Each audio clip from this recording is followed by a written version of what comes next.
He's been to Afghanistan, worked as a fighter pilot, and lived his entire life scrutinized by the world's media. But it's a new challenge that's leading Prince William to really lose sleep. Yes, little George, his new baby, instilling a healthy dose of fear in the young prince that he's never dealt with before. The first portraits of the king-to-be were released tonight as William opens up for the first time about the far more pedestrian challenges of being a pop. Here's ABC's Lindsay Davis. There he is, Prince George, the new heir to the British throne, eyes closed and fast asleep. He was just days old when his maternal grandfather, Princess Kate's father, Michael Middleton, snapped these first public photos in the garden of their family home in Bucklebury, England. And today, another first, Prince William opening up to CNN about his first few weeks of fatherhood. He's a little bit of a rascal, let's put it that way. So he either reminds me of my brother or me when I was younger, I'm not sure. But he's doing very well at the moment. And a second snapshot with the family dog, Lupo. The prince says there's no family rivalry between the two just yet. For me, Catherine and now little George are my priorities, and Lupo. He's coping all right, actually. I mean, as a lot of people know who've got dogs and bringing newborn back, they take a little bit of time to adapt. But no, he's been all right so far. He's been slobbering sort of around the house a bit, so he's perfectly happy. In his first royal appearance, baby George practically shut down the city of London. Prince William, just like any other proud parent. I think I was on such a high anyway, and so was Catherine, about George, that really we were happy to show him off to whoever wanted to see him. As any new parent knows, you're only too happy to show off your new child and, you know, proclaim that he's the best looking or the best everything.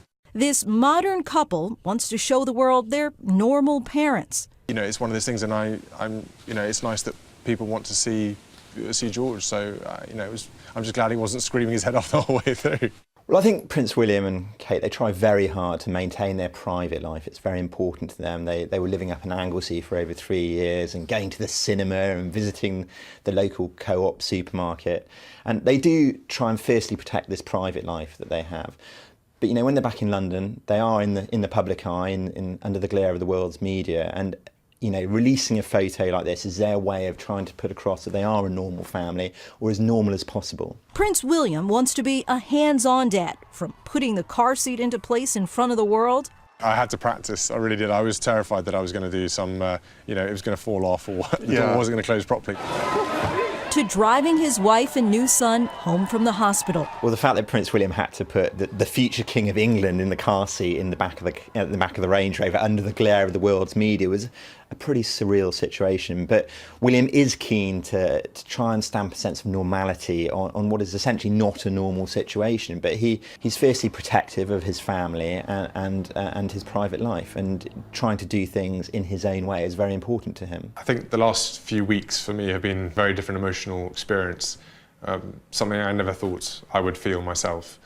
And I find, again, it's only been a short period, but a lot of things affect me differently now. There are many differences from when and how Prince William was raised. Take the formality of the baby pictures.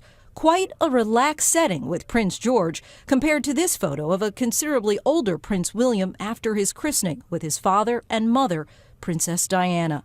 These newly released baby pictures of Prince George come less than 2 weeks shy of the 16th anniversary of her death.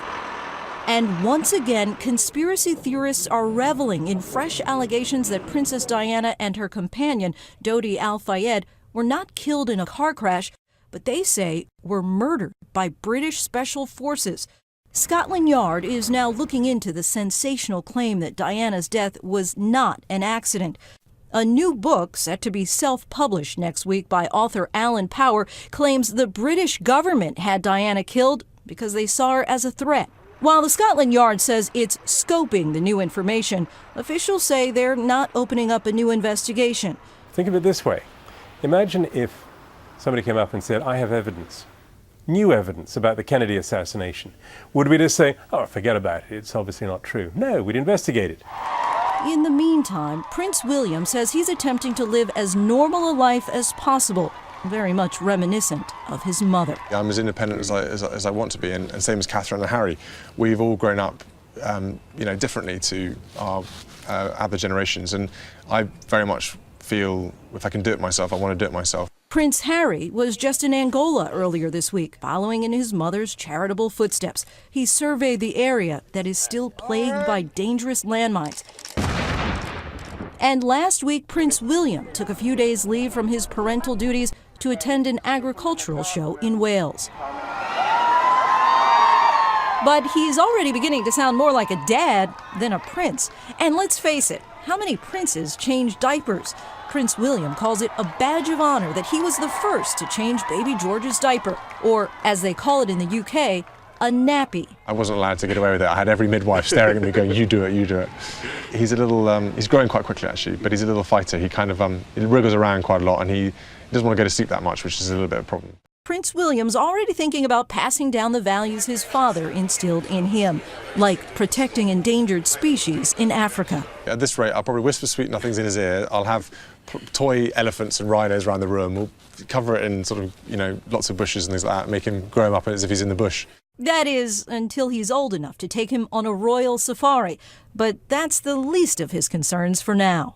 At the moment, the only legacy I want to pass on to him is to sleep more and maybe not have to change his nappy quite so many times. But don't be fooled by baby George's quiet slumber in this photo. Well, as a few fathers might know, I'm actually quite looking forward to going back to work now. For Nightline, I'm Lindsay Davis in New York.